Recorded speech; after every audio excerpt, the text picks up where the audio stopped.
The wind on the King's Road tasted of old iron and wet bark, and it carried the faint tang of smoke from the riverlands where peasants, out of habit more than hope, still burned the stubble from fallow fields. Jaime Lannister rode with a Lannister banner furled and bound, as if a crimson lion might provoke the heavens into baring teeth of their own. The men behind him spoke little. Winter turned talk small. Hoofbeats thudded into slush, mail rang softly, and a chill crept beneath breastplates and hair. The oaths he had spoken in his life jangled like spare coins in a purse, each one hitting against the next. He wore widow's wail at his hip. He had not taken the blade to bed or to prayer or even to dinner like some men did with their swords. He had bowed his head to it in the moment it was given and thought of another sword, the one it had been hammered from, and the man who had once carried it out onto a snowy field and not come back. On the second day he passed a hamlet where rooftops stooped under frost like old men. Children with skin chapped raw stared at him as if knights were creatures from the wrong kind of story, a tale told for wrong weather. He gave them dried figs from the Lannister stores, old Casterly rock figs, wrinkled and a little wine-soaked from the journey, and a few of the soldiers laughed at the faces the children made. He told them to save the laughter for later and did not say why. He did not need to. The men had seen the dead in the dragon pit, or had heard enough from those who had to make their own nightmares. The cold carried secrets. The cold did not forget. He found Tyrion at the next crossroads, sitting his horse as if the animal were a chair that had decided to wander. The dwarf's cloak was fox-furred and dusted with frost. He looked, for a moment, as if he had grown from the frost itself. Something winter had decided to speak through. "You came," Tyrion said. "I did," Jaime said, and was surprised at how simple the answer was. He had expected to flinch from it. "How many?" He nodded at the host that waited beyond his brother. Spear lines under tarps, the shape of wagons and siege engines and barrels packed with cold iron and colder intentions. "As many as could be talked into walking into the wind," Tyrion said. "As many as Cersei would let go without binding a rope to them. She meant it." "She means many things," Jaime said. "She meant this," Tyrion answered, and when he smiled it was very brief. "She has a genius for hating. She has never yet hated anything with such scope. Even her hatred of me feels local by comparison." "Then it is either truth or terror," Jaime said. "Most likely both," Tyrion said. "She has had Qyburn gather wildfire, not for the city, for trenches, choke points, gullies, wherever the snow lies thin and old earth is still under it." He thought of tubes to spit dragonglass shards, ballistae with obsidian barbs, strange engines that will never be shown in the tourneys of better years. "I told him if he built something wise for once in his life, the gods would take him for it. He told me he does not believe in gods. I offered him wine as consolation." Jaime looked north. He could feel the road stretching away into distances he had not walked for a long time. "And this council? In 3 days. Isle of Faces." Tyrion's eyes gleamed at the words. "Because men like their rituals.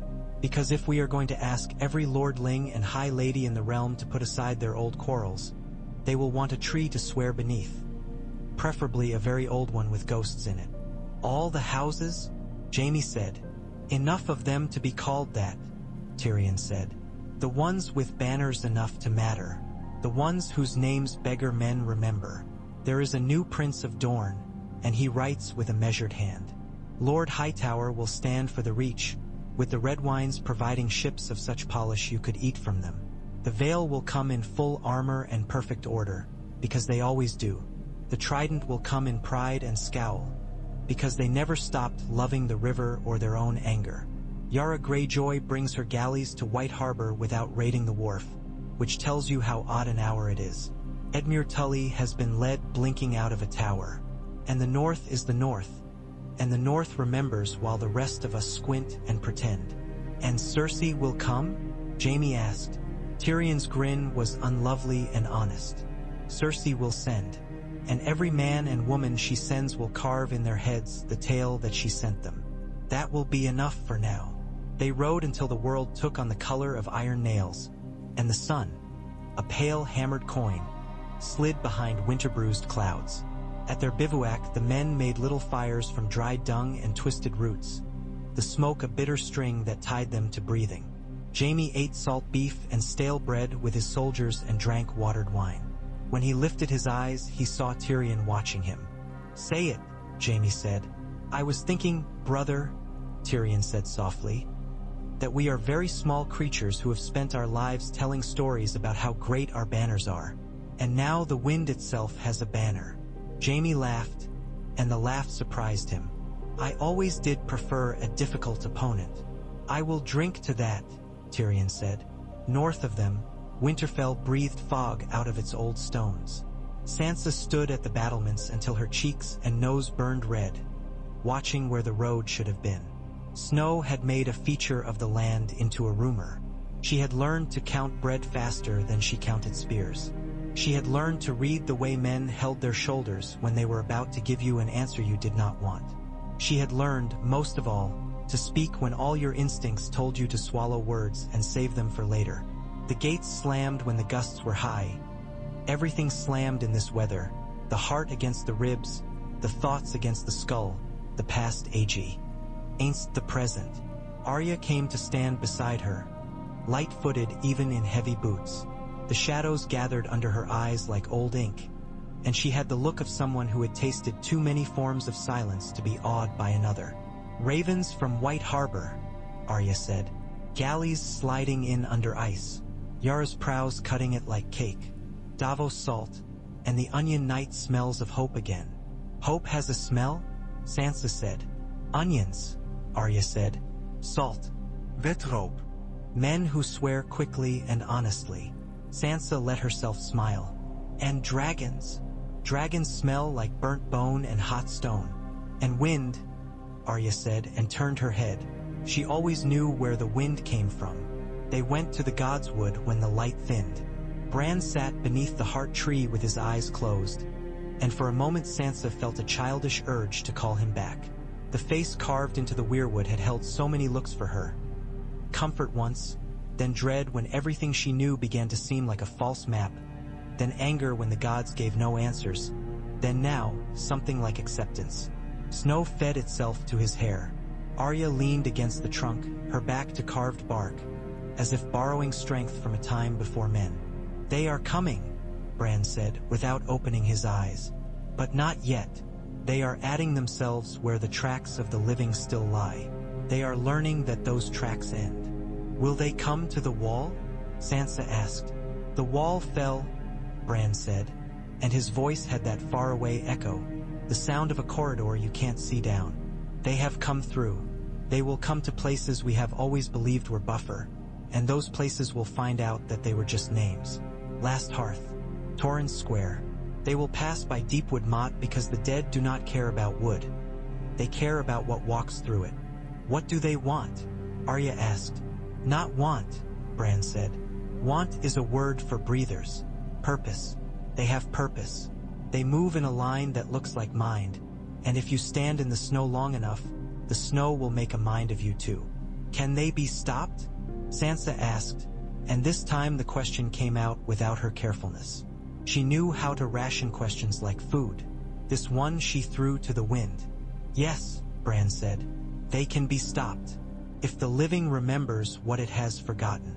"And what is that?" Arya's tone was neither impatient nor reverent. "That it is all one story," Bran said. "We keep speaking like we have different books. We do not. We have different chapters. The trees know. The stones know. Men pretend not to know. Then we will remind them," Sansa said. Jon and Daenerys flew to the Isle of Faces with their cloaks snapping hard enough to sound like sails. Dragons cast shadows that made the old river look young. Ghosts looked up from its depths and decided not to bother. Drogon loved the cold grudgingly, as a king loves a subject that is useful but impertinent. Regal, green as the memory of summer, cut swathes of warm wind into the chill and flirted with the idea of a dive. They alit at the edge of a lake that had learned long ago to look into faces and never forget. The weirwoods on the isle rose with white arms. Their leaves, blood-colored even in winter, did not shiver. Jon slid from the saddle with his legs numb and his head full of the knowledge of what numbness could mean. Daenerys stood beside him, and for a moment they simply listened to the lake breathe. Yohn Royce of the Vale was there with Robin Arryn, whose hands had grown less delicate since his child years. Lord Hightower stood tall and slow, like a lantern carried through fog.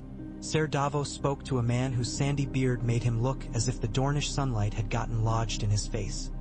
This was the new Prince of Dorne, and when he smiled it was careful and square. Edmure Tully rubbed his wrists as if he still felt iron there, and when he saw Jon he gave a slightly crooked nod, as if to say, "I had dignity stored in a corner, and I have fetched it out again." Yara's hair had been hacked short. She leaned against a tree and watched the kings and queens and lords with a half-lidded amusement that did not quite cover her hunger for this fight. From King's Landing, Jaime came in Cersei's stead. He stood in his sister's place without her perfume and with exactly her sense of theater when required. Tyrion came as hand to Daenerys and as brother to Jaime, and as a man who liked to keep his own chairs within reach on nights where the music could change. Samwell Tarly had arrived with books wrapped in waxed cloth and a quiet in his eyes that could only be either fear or revelation.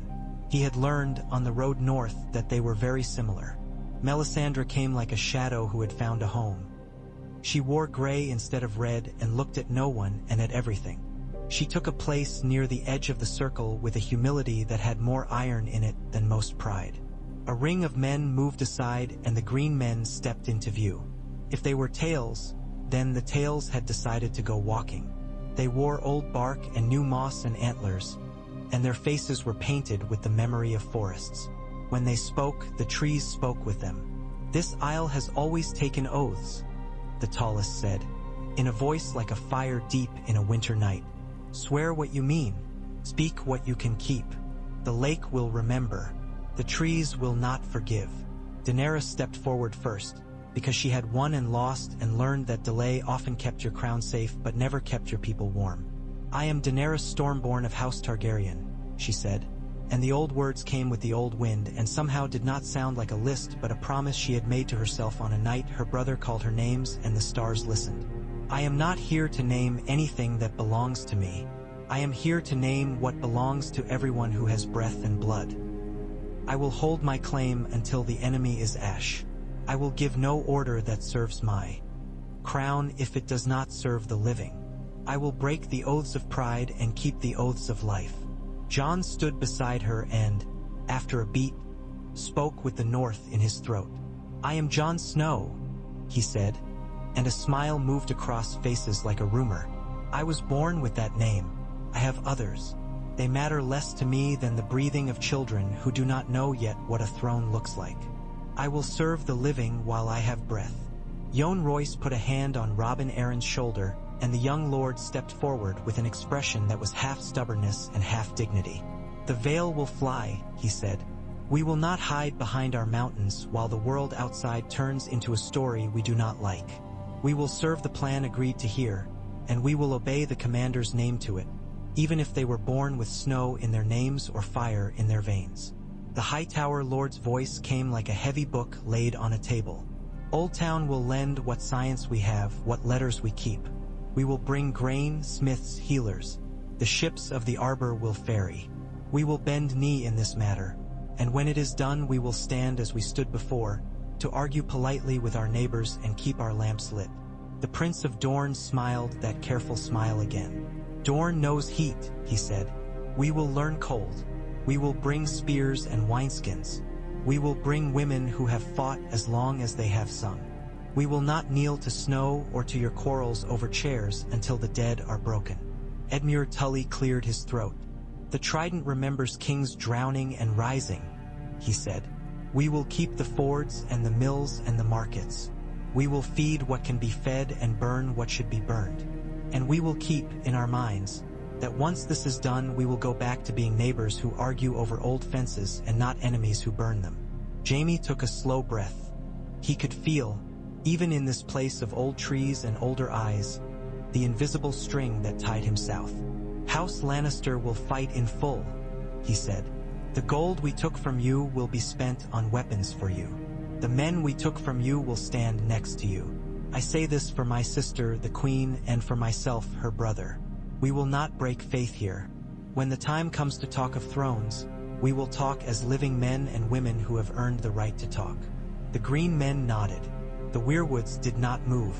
The lake lay very still, as if it were a listener who stopped breathing to hear better. Sam stepped forward. He did not bow. He had learned that bowing to things without faces was sometimes as foolish as not bowing to those with them. "Dragonglass kills them," he said, holding the words up like a plank across a river.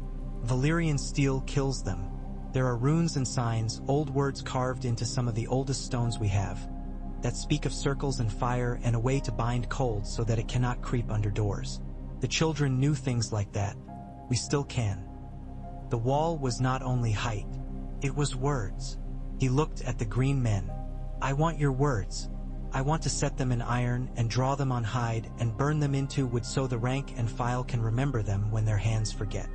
One of the green men stepped forward and put a hand, pale and bark-dark, on Sam's shoulder. "You will have them," he said, "or the parts of them that can be given to men who break what they love by loving it badly. We will speak with your smiths and your maesters. We will show them how dead wind can be turned back by the way you cut ditches and place stones, and which trees you do not cut." Melisandre lifted her chin. "Fire is a servant. Fire is a master. It is neither, depending on who whispers to it. I will draw flames that let the living pass but make the dead walk slower. I will not ask a king for a child. I have done that once. I have knelt to the wrong lord. I hope the right one still wants my knees." She smiled then, privately, as if someone had spoken just inside her ear. Tyrion, who could not help speaking when the room had filled with solemnity, bowed slightly toward the trees. "We will build trenches and kill them with imported jewelry," he said, and a few men actually laughed. "We will use wildfire where it can burn and not spread, and we will not use it on cities that deserve better than to be remembered only as green smoke. We will move food like it is treasure, and it is. We will build arrows and walls and clever lies. We will take advice from men who talk to trees. We will keep our line, and if the dead want it, they will have to pay in a currency they do not mint." The oaths were sworn on steel and wood and on breath itself. The green men watched, and when it was done a slow rustling went through the trees, not like wind but like acknowledgement. The realms moved. The mines at Dragonstone gave up their black glass until the tunnels looked as if night had taken bites out of the earth.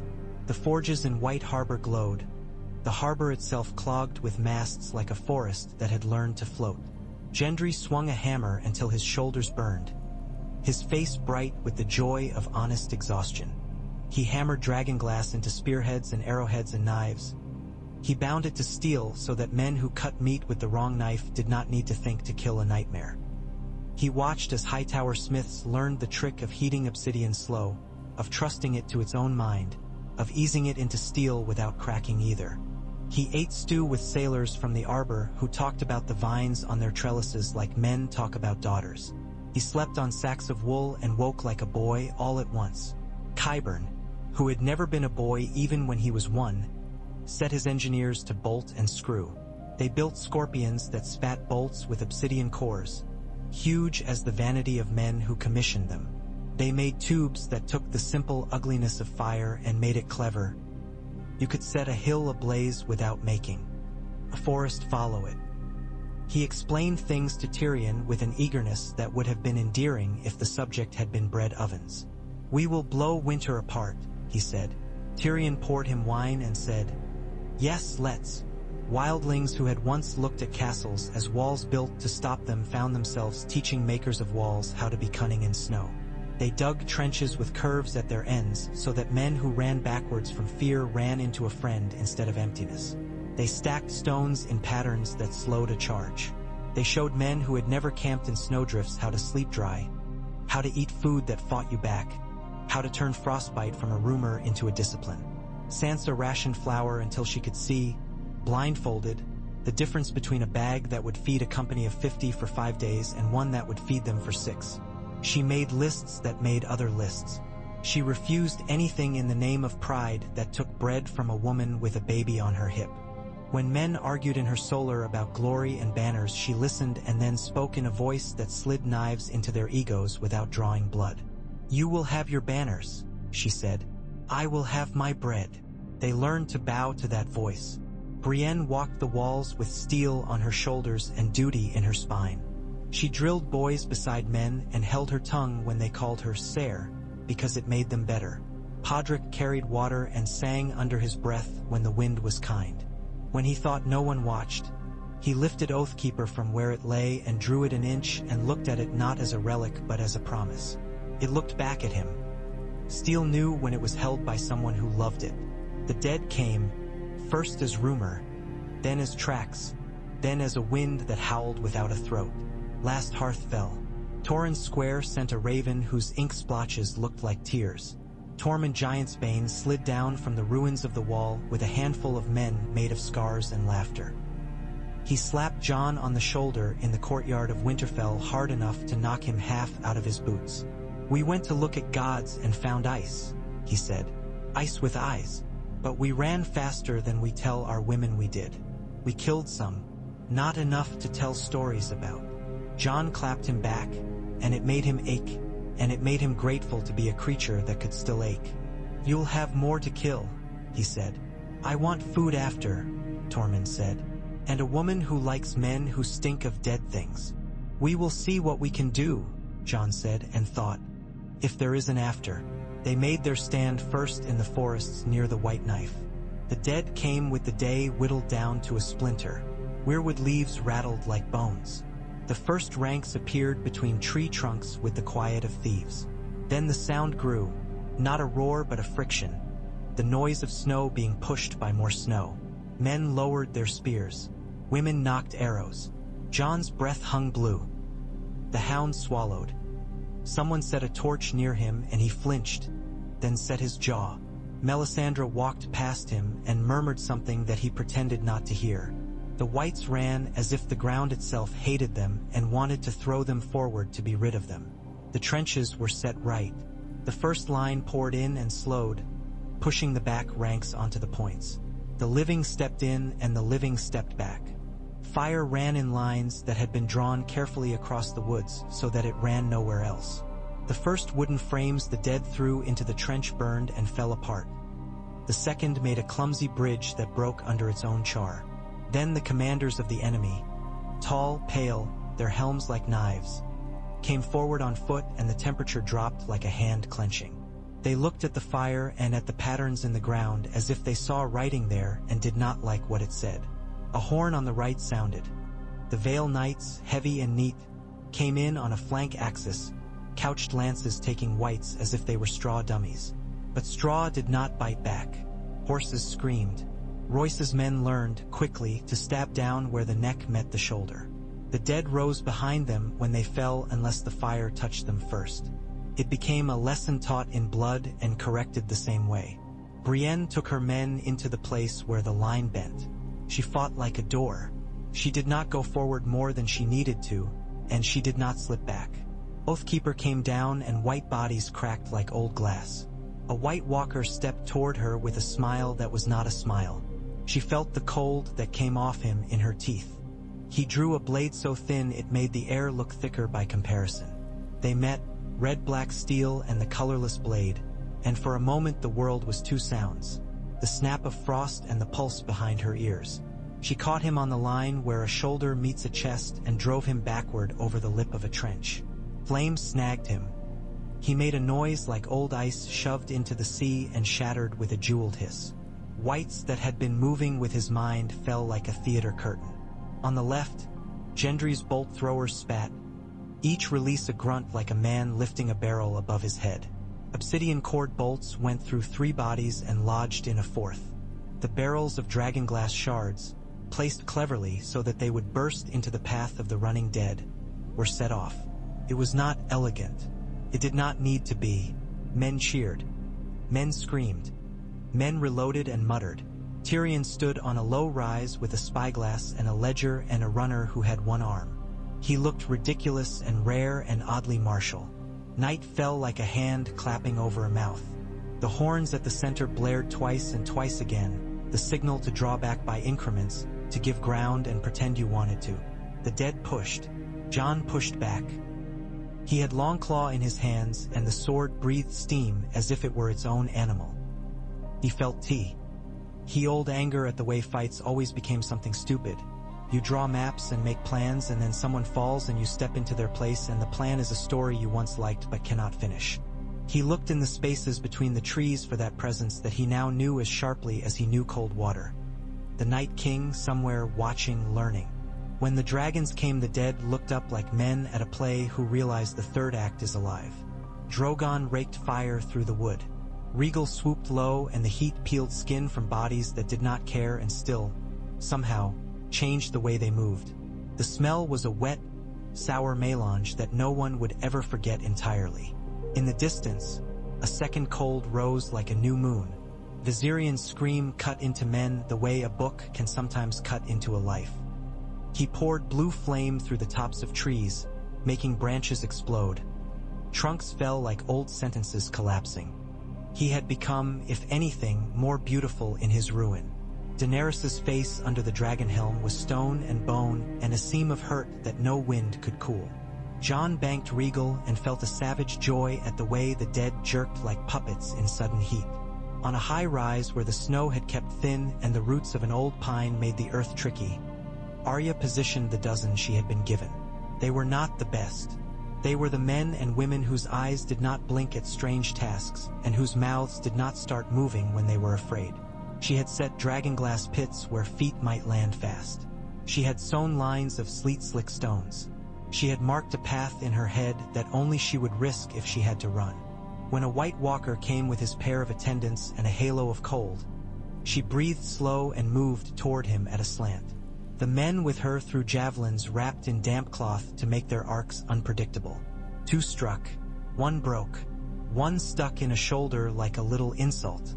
He turned his head in that slow, amused way. Arya ran. He lifted his blade to meet her steel, and she was not there. He lifted it again, and she was somewhere else. He had lived long enough to forget to fear being cheated. Arya did not cheat. She misled. She led him toward the dragonglass pits and then did not let him land in them. She let his attendants do that. He looked affronted when they shattered like fine bottles. Then she cut him above the knee, and it was not deep, and he turned with an expression that reminded her, absurdly, of a dance master long ago who had struck her with a stick whenever her feet dawdled.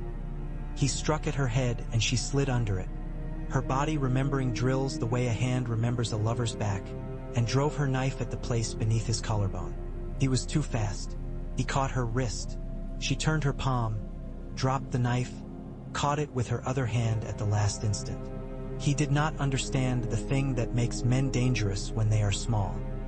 She killed him with the blade she had not meant to use. The cold around them cracked with a delicate, glassy sound. She wiped her knife on her sleeve and thought, I will have to sew that. She turned to see where the next piece of the world would break. They gave ground and gave it cleverly until the night grew thin. Then the horns called the retreat that is not disgrace. They fell back to the line of earthworks they had poured their pain into for a month. The dead followed, angry now, the way a storm is angry when it cannot find a door to batter. Dawns in winter are quiet. This one crept and then arrived, pale as a chastened child. The dead did not prefer light or dark except as it affected what they could see. They came and came. The second day, the second night. Men slept standing. Women slept with their hands on their weapons and dreamed of eating without counting bites. Sansa sent loaves and soup and received back, from a boy with a scribe's hand, a note that said, It is hot and I do not deserve this and I love you. She did not know his name. She kept the note in the box where she kept her coldest orders. The third day, Jon saw it, the line that ran through the dead like an idea. It moved closer to the river, to where the white knife had been coaxed to split and rejoin. Bran had told him in that even voice about circles that mattered and water that could be made to remember what to be. The plan had always been to make the dead cross where the living wanted them to. Now the cold's cunning had bootstrapped itself to the living's. The Night King stood at last where men could see him clearly, a dark shape in radiant cold, a crown made of air that had learned how to hold still. The trap had been designed under trees with winter staring down. Sam had laid runes with Hightower men who had had to be taught to believe in them. The green men had insisted on stones from places where certain trees grew. Melisandre had burnt threads soaked in oils that had come from islands even the Ironborn called far. Qyburn had contributed a philosophy of pipes. Tyrion had contributed an eye for where men panic. Davos had contributed common sense. Sansa had contributed the schedule. This many men here at this hour with bread in their bellies. Jon had contributed stubbornness. Daenerys had contributed fire. They drew the Night King to the edge of a circle that was not drawn but placed. He was wary. He sent the dead forward, and they clambered and fought and fell and rose and fell again. He watched the men on the far ridge, the one Tyrion had insisted on building even though it had hurt men's hands and backs as badly as making a castle. He let part of his mind lift into Viserion, and the dragon shuddered and opened his mouth, and the blue fire made a sound like a choir crying. Drogon roared back, and the sky became two colors of heat. Bran sat with the green men under a canvas that looked like any other from the outside. His eyes were closed, and his breath had the steady pace of someone who has made peace with what Eve stands on the other side of the door. The weirwood cuttings around the canvas trembled in a breeze no one else felt. Melisandre sat to his left. She did not pray. She watched. Sam stood to his right with a book open and his thumb marking a page he did not need. "It must be now," he said. "It will be now," Melisandre murmured. The signal came from the right flank. Arya had put a horn in the hands of a girl whose hair was so pale it looked like an icicle. The horn was deep and rude and perfect. The Lannister column that had been hiding in a fold of ground and a thicket of willow rose up like an accusation.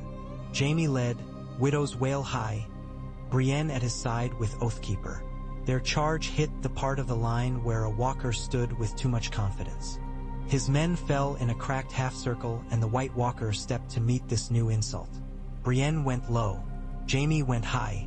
People who watched later could not say who struck first. They could only say the sounds. Steel on cold, the pure note of something being broken, the uglier sound of weight meeting weight.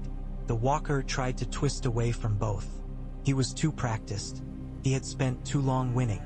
He caught Oathkeeper on the flat and would have turned it. Brienne turned with him and turned again, her feet right, and hammering in through his guard she caught him above the hip and drove. Not deep enough. Jaime came in with a movement that would have been flashy once, but which now was only clean. Widow's Wail went through the gap Oathkeeper had made. The Walker made a sound like a handful of nails given life and prohibition at the same time. He shattered. The whites in 100 paces fell like wheat hit with a gusting wind. The Night King moved then. He did not hurry. He raised his arms, and men in the ranks who had been killed rose again. The circle that had looked like poor geometry and old superstition gathered itself like men at prayer. "Now," Sam said, Qyburn's pipes, laid deep under the earth in lines that did not argue with roots, hissed. Wildfire, guided by pressure and valves Davos, had insisted be simple enough for sailors to understand in a blind night, leapt into trenches and hollows. It did not run across the ground. It ran under it and rose where it was called. Lines of green sprang up that were not lines, but a script. The symbols burned, curves and broken circles, a geometry of denial. The Night King paused, and it was a human pause. A slow check, as if he had realized that the ground had betrayed him. Viserion screamed and raked blue across Drogon's wing. Drogon staggered, bellowing, and Daenerys leaned forward over the saddle the way she did when a horse leapt a high hedge. Jon brought Rhaegal in low. "Higher!" Davos shouted from the ridge, not because dragons obeyed, but because men needed to try their voices against the sky. Rhaegal climbed, and the Night King half-turned his head, just enough so a human could see a human thought in him. An old enemy, an old friend. Jon had never been graceful in the air. He had learned to let the dragon be graceful for him.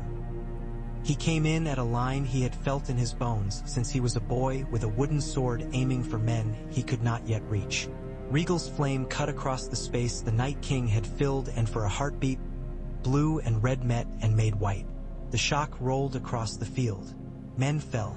Birds burst into cinders and air. The Night King took 2 steps forward as if he had run into a table in a dark room. Bran opened his eyes. "Now," he said. The runes, burned into stones and carved into dragonglass that Sam had embedded into the trench lips, flared not a human color. The air tasted like thunder. The circle closed. The Night King, halfway into its mouth, looked up. Arya was already moving because she had learned long ago that you started before the order came if you wanted to arrive when it did. She ran with the wind visiting every scar on her body, telling them it would see them again later. She carried the Valyrian steel dagger she had received like change in a market. She had not wanted it. It had wanted her. She did not aim for the Night King. She aimed for the place where his mind was looking. She leapt, used a shoulder as a ladder, hit the ground, rolled, came up in front of him. His head turned. She thought, distantly, of a boy with blue eyes and sea wind in his hair and the feeling of a coin between 2 fingers. She went for him, and at the last moment her hand opened, the blade falling, and she grabbed it with the other hand. Maybe he remembered. Maybe he did not. She drove it in beneath his breastbone, the place where a human keeps his story. His hand closed around her throat and everything in the world narrowed to a circle and a line. Her breath and the blade. The blade sank, and for a moment nothing happened. Then everything did. The crack ran not through him but through the air. It was like the breaking of a window that is also a face.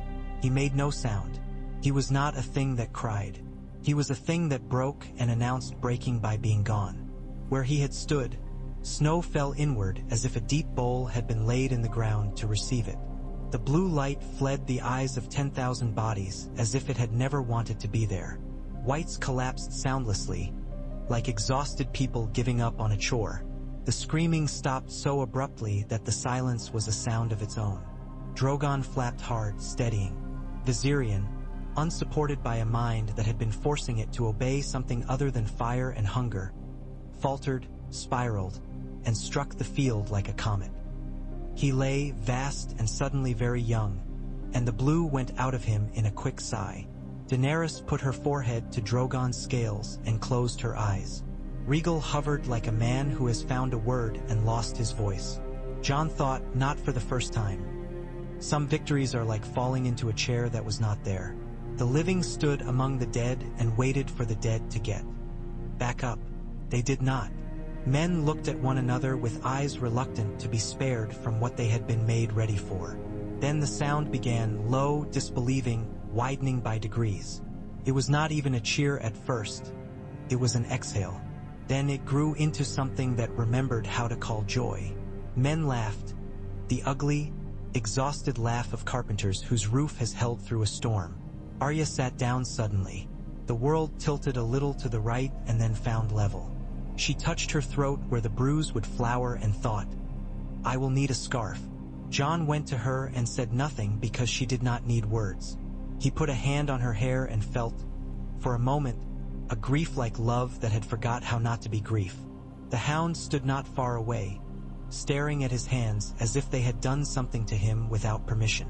Melisandre came out from under the canvas and lifted her face to the pale sun. She smiled, and for once it was not terrible. She walked out onto the field and there, without drama, folded to her knees. The old glamours went with the old cold. She was a woman with a lined face who had made mistakes for gods. She lay down. The snow took her like a blanket. They burned their dead. They did not speak much. Sam read names from a list and sometimes said unknown, and sometimes said of no house and sometimes said nothing. Sansa stood with wind making her hair a flag. Bran sat with his eyes open and seemed, for the first time, like a boy again. Gendry hammered stakes for the pyres and did not think of anything. Brienne cleaned 2 swords with the carefulness of prayer. She handed Widow's wail back to Jaime with a glance that contained everything and nothing. At Winterfell, the kitchens worked without stopping. People who had slept in the stables slept in the Great Hall now. They did not complain. The smell of horses was better than the smell of empty bowls. Jon and Daenerys walked the yard together once in a day like those you have only after a fever breaks. Snow fell in a patient way. "We did it," she said softly. Not like a shout of triumph, but like a woman who has found a safe stair in a very tall house. "We did," John agreed, though he felt the space in the word. He thought of letters that did not end at the page's edge. He thought of thrones. They met in the great hall, and no one had to ask what the meeting was for. The dead had been beaten. The promise made under the trees was now due. The living shifted and settled into their old postures like men who had slept in a lover's bed and now went back to their own. Tyrion made sure the wine was thin. He knew what drunkenness would do to this talk. Jaime spoke first. "My sister will not yield the city because she has been asked to," he said. "She will not yield it because she is shown reason. She is not made that way. She will protect her child until there is no place left to stand." "She could be allowed to leave," Edmure Tully ventured, and looked around as if to check whether Mercy needed permission to breathe. "Send her to Casterly Rock. Let her raise her child there. Take her name from the rolls and let her have a small court of men who would have bowed to her anyway." "Cersei will not live in a small story," Tyrion said, and the words left him with a visible ache. "She will make it large by lighting it." Yara scratched her jaw. "Take the city and do it clean." She looked at Jon and Daenerys. "You two together or one of you, I don't care. Get the doors open and I will bring 100 men ashore and take the Red Keep stair by stair. I will put my dagger in the place that fed milk to that child." "No," Jon said sharply, and Yara's eyes met his. The sea in them shocked into stillness. "No children. No children," Daenerys said after a moment. Her mouth had tightened. "We will not be the thing we killed." "We siege," Jon Royce said, as if naming a saint. "We will not fling fire at it. We will not be remembered for sharpening the dead's ideas. We will cut off grain. We will let the city know that if it opens its gates, we will feed it. If it resists for the pride of its queen, we will outlast that pride." Sansa listened. When the talk had gone long enough to lay down a shape, she stood. The hall quieted with that little rustle brave halls make when they remember that some voices are girded with steel and not with song. "There is bread for 6 months in the city if it is stretched," she said. "If it is not, 3. I have birds there." She did not blush at the admission. "There is meat for less. There are barrels of oil for lamps that can be used also for fire. There is wildfire, but it is in places that would burn the queen she says she loves. The Red Keep cisterns are full. The gates are sound.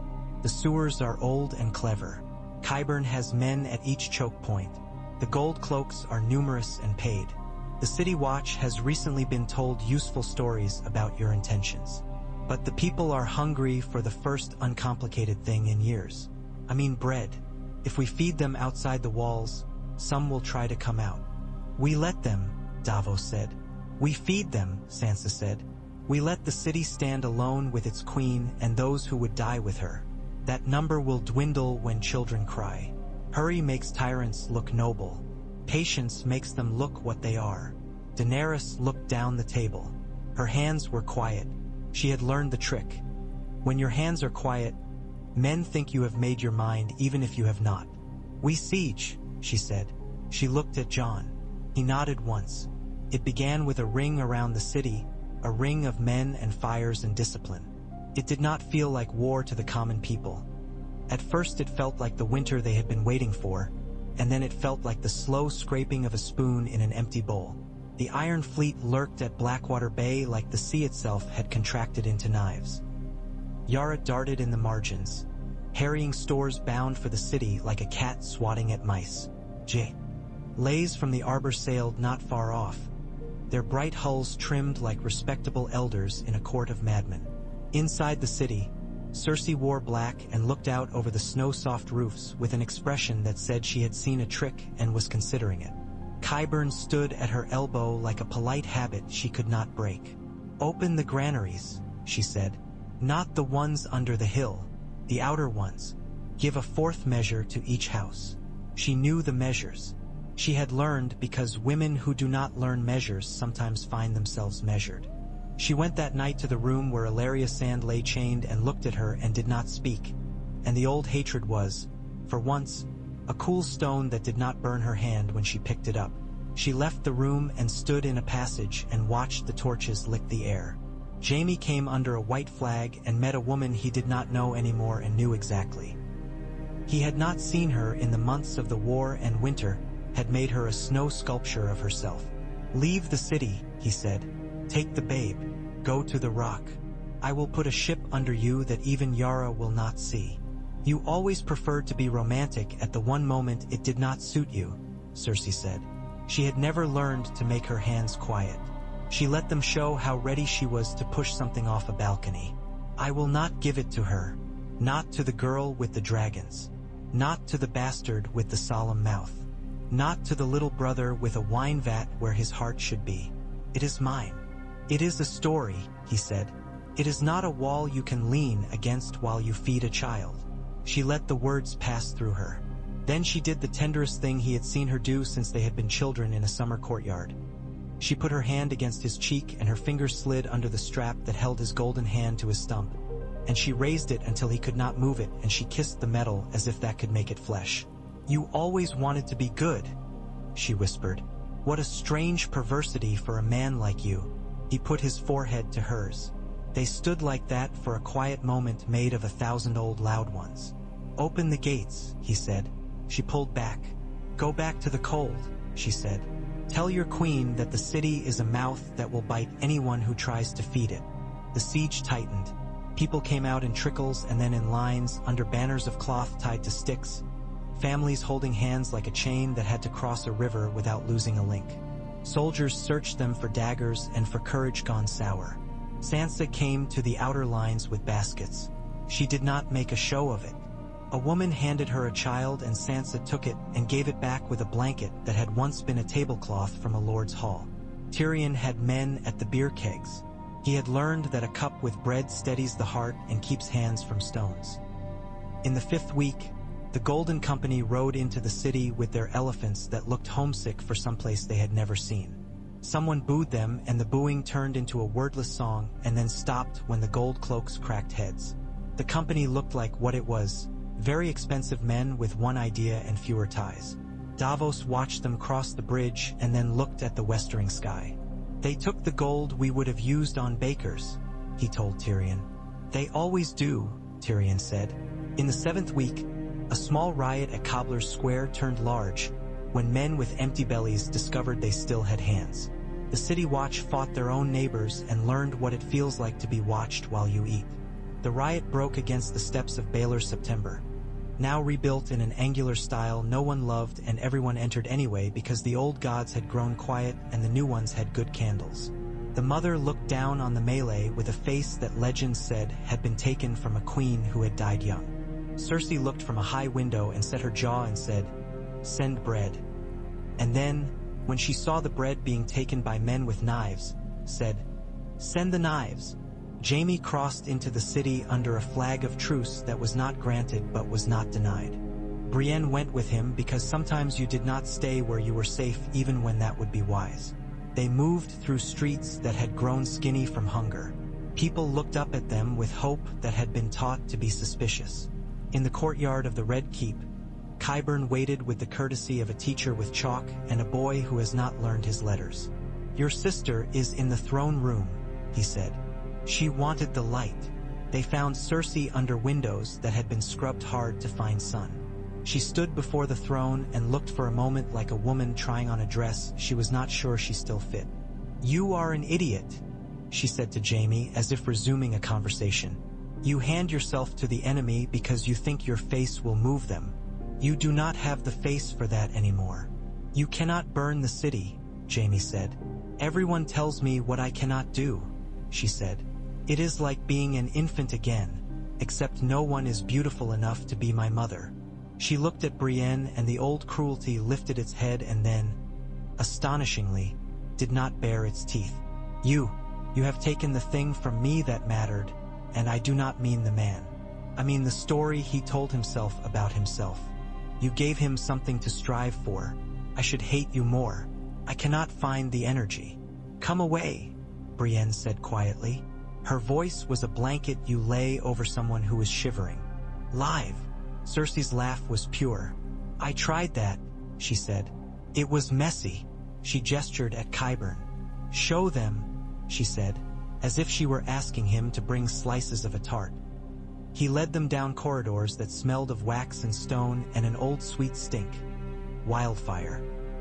He showed them where the green lay here and here, not in the bulk they had spoke. But in enough places to make any rescue a game of risk. The pipes, he said proudly. I spent the winter learning pipes. Immagine. I can, Tyrion said from the doorway where he had followed quietly, because he had been following his brother into trouble since they were boys. A clever rat always knows his chutes. Qyburn smiled as if at a compliment.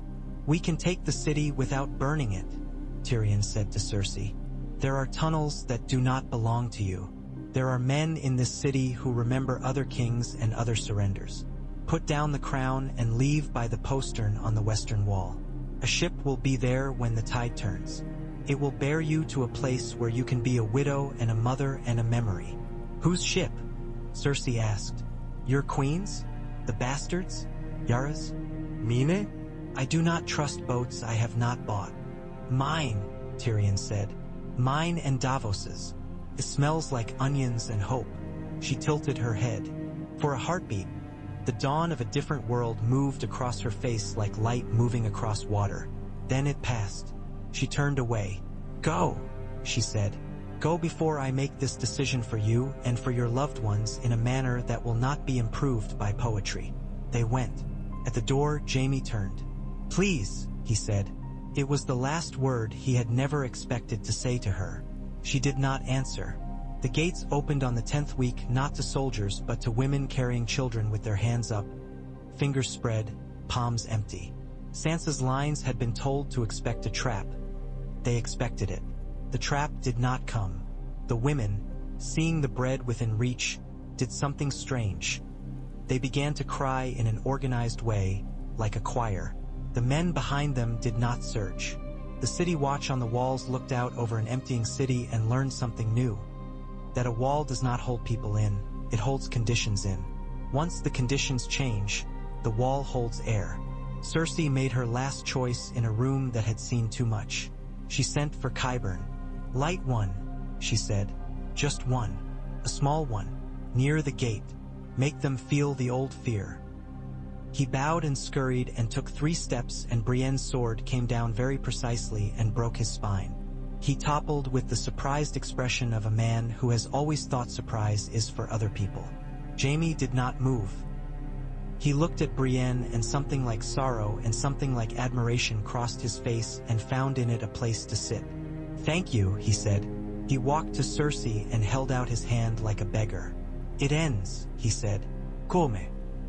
She looked at him and at the blood on the stones. And when she lifted her hand, she reached not for his butt, for the railing of the stairs. She climbed to the throne and sat. She listened. Far below, the sounds of the city had changed. The great machine of hunger had stopped working. The machine of hope had started. When she closed her eyes, she saw her children. She felt the baby turn like a fish in a bowl. She put her hands on her belly and said a name that neither Jaime nor Brienne could hear. Then she stood.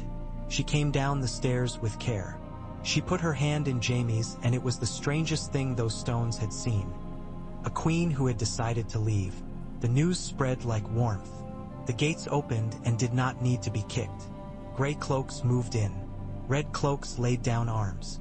The men of the north walked as if they were inside someone else's body. The Unsullied moved like a fact. The city did not burn. The smell of wildfire that had been breathed in dread dispersed to somewhere the wind keeps all the smells we do not want to have again. On the steps of the Red Keep, under a sky that had chosen for a while to be blue, a council of those who had survived the winter made a new story out of the old ones. The weight of the chair behind them did not affect the shape of their conversation. This was its own gravity. Lords sat with squires behind them, and small folk sat with no one behind them, and no one told them to leave. The Prince of Dorne leaned his spear against the bench and steepled his fingers like a man thinking of irrigation. Jon Royce looked at a paper map and then at the city as if to say, paper lies, stone lies less. Davos wrote down what men said in a journeyman's hand. Who sits it? Yara asked finally, impatient with courtesy. We can sing to each other until spring, and then we will have another war. I want to sail while the wind is for me. Sansa's hair shone like new copper in the winter light. She had learned you did not clear your throat before you made a world. You just spoke. The North will be separate, she said. We made vows once that were not kept to us. We will keep to ourselves. It is not personal. It is geographic. The Iron Islands will be as they always were, Yara said cheerfully, because if you say it cheerfully, it is often more easily swallowed. We will recognize a king of the south, but he will not collect from us what he cannot find.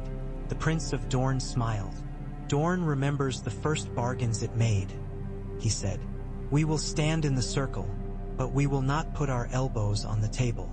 You are making a pie where every slice chooses its own plate, an older lord muttered, and then looked disconcerted when people nodded. Daenerys stood. It was not the way she had imagined it when she had been a girl sold in a city with hot wind and heavy trees. Her dragons had made her tall. Winter had made her measured. I want to rule, she said. There was a little intake of breath because the word was bared. She had learned that sometimes you stand your blade on the table. I want to rule to make a world where rule does not break children. I do not want to rule dead men and women. I do not want to be the last queen of old mistakes.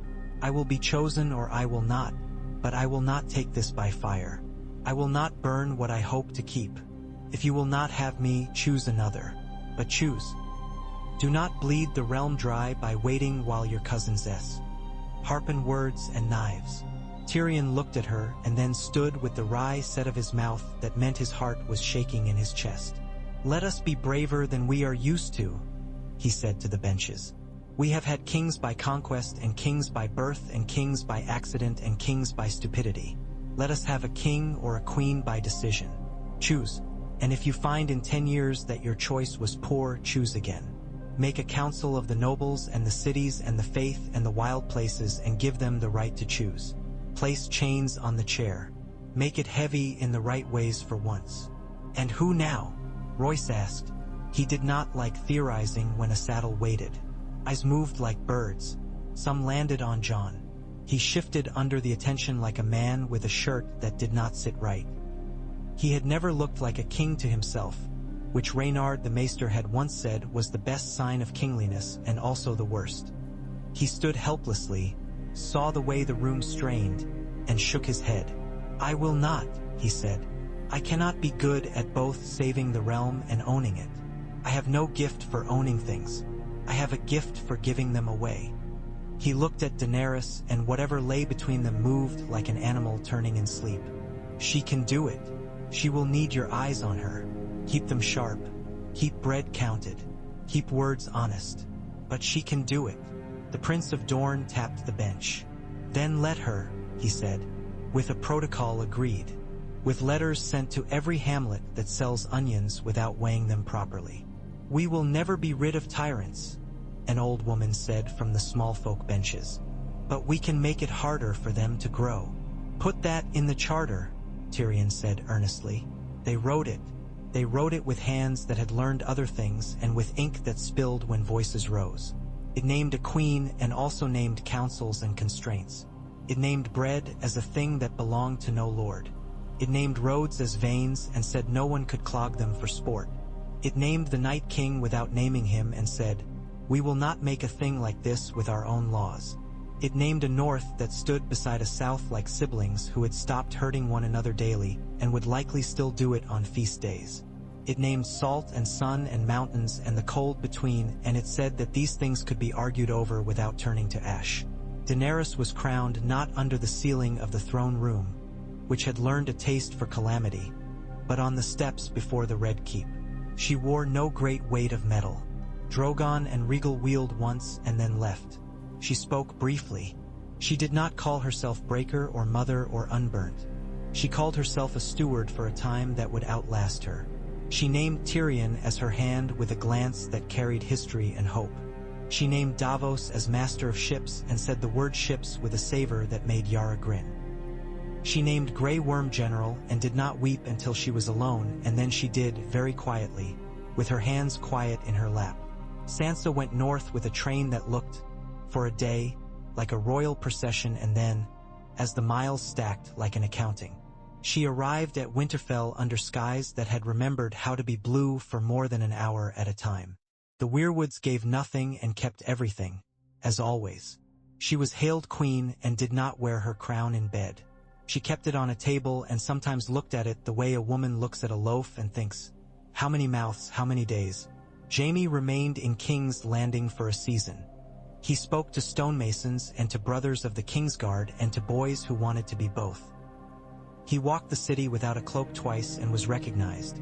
And once a boy threw a rotten apple at him with very fine aim, and he took it in the shoulder and bowed to the boy, and the boy blushed and ran. He visited his sister where she was kept at a house by the river with a garden of bitter herbs and women who spoke kindly and plainly. They sat and spoke a language that had become old. She died on a day when the sky rained for 4 hours and then decided to be sun for 2. And the boy she had carried was born and lived for a day and was laid beside her, and their graves had no lions carved on them, and perhaps the lack of thesis suited them. Jaime stood and did not weep and did not smile. He took a stone from one of the graves and put it in his pocket and never told anyone why. Brienne went to the quiet isle and stood looking at the river. She spoke to a brother whose face was all kindness and stone. Then she returned to the capital and took up the white cloak again, looking suddenly right in it, like a sentence that had waited years for the right word to finish it. She trained boys who were built like bruisers and showed them how to stand like doors. She slept well and woke early and wrote names in a book with a care that made the names look brave. Arya stood on a ship's prow and watched the line where the sea meets the sky. She did not do it because she could not bear the world she had helped make. She did it because she could bear it and she wanted another. She turned her face into the wind and laughed sometimes for no reason anyone else could see. Tyrion kept accounts and kept an eye on dreams. He named coin after men and then decided that was a foolish custom and named coin after tools instead. He and Davos walked the docks with hands behind their backs like old men and argued about rope. He visited brothels to discuss taxation and bored the women there and bought them tea and listened to stories that were worth more than the tax. Jon went to the wall, which was now a thing that remembered what it had been. He did not go as punishment. He went because he had always belonged there in some part of him, and because he wanted to look north without fear and south without envy. Ghost ran with him in the snow and was happy. He hunted and did not count how often he shot true. He came sometimes to Winterfell and sat with his sister, and did not say much and left with his heart both heavier and less alone. The Isle of Faces kept the sound of oaths in its trees. The green men went on walking when no one looked.